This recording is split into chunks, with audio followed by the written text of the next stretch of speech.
বিদেশ থেকে ফিরে নতুন সংগ্রাম। বহু বছর পর শাকিল সিদ্ধান্ত নেয় এবার সে দেশে ফিরবে। অনেক কষ্ট, ঘাম, পরিশ্রমের বিনিময়ে সে যা অর্জন করেছে তা দিয়ে একটা কিছু করতে চায়। কিন্তু দেশে ফিরে সহজ জীবন অপেক্ষা করছিল না, বরং নতুন এক সংগ্রামের শুরু হলো। দেশে ফেরার অনুভূতি। বিমানবন্দরে পা রেখে শাকিল অনুভব করল কতদিন পর নিজের দেশের মাটিতে দাঁড়িয়েছে। বাবা মা, ভাই বোন সবাই তাকে দেখে আনন্দে কেঁদে ফেলল। কিন্তু এই আনন্দের মাঝেও শাকিলের মনে একটা অজানা ভয়, দেশে সে কি করবে? পরিবারের প্রত্যাশা ও বাস্তবতা। পরিবার চায় শাকিল আবার বিদেশে চলে যাক, কারণ সেখান থেকে টাকা পাঠানো সহজ। কিন্তু শাকিল চায় নিজের দেশে কিছু করতে, নিজের পরিচয়ে বাঁচতে।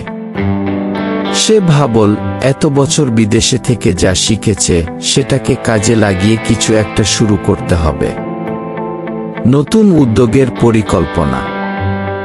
বন্ধু আশরাফ একদিন বলল, শাকিল, বিদেশ থেকে টাকা এনে অনেকেই কিছু করতে চায়, কিন্তু পরিকল্পনা ছাড়া কিছু করা যায় না।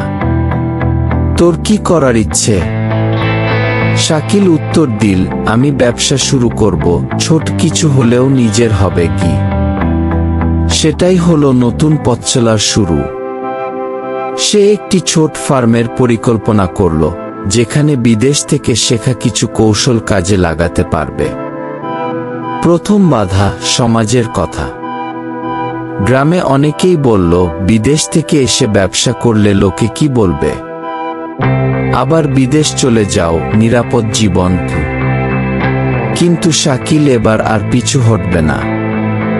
সে জানে ঝুঁকি নিতেই হবে। কঠোর পরিশ্রম ও সাফল্যের পথে যাত্রা। প্রথম কয়েক মাস কঠিন সময় কাটল, ধৈর্য ধরতে হলো, টাকা বিনিয়োগ করতে হলো, প্রচুর পরিশ্রম করতে হলো। কিন্তু ধীরে ধীরে তার ব্যবসা দাঁড়িয়ে যেতে লাগল। একদিন বাবা গর্ব করে বলল, শাকিল, তুই যা করেছিস তা সত্যি অনুপ্রেরণা। আমাদের মাটিতে থেকেও যে ভালো কিছু করা যায়, তুই সেটা প্রমাণ করেছিস কি।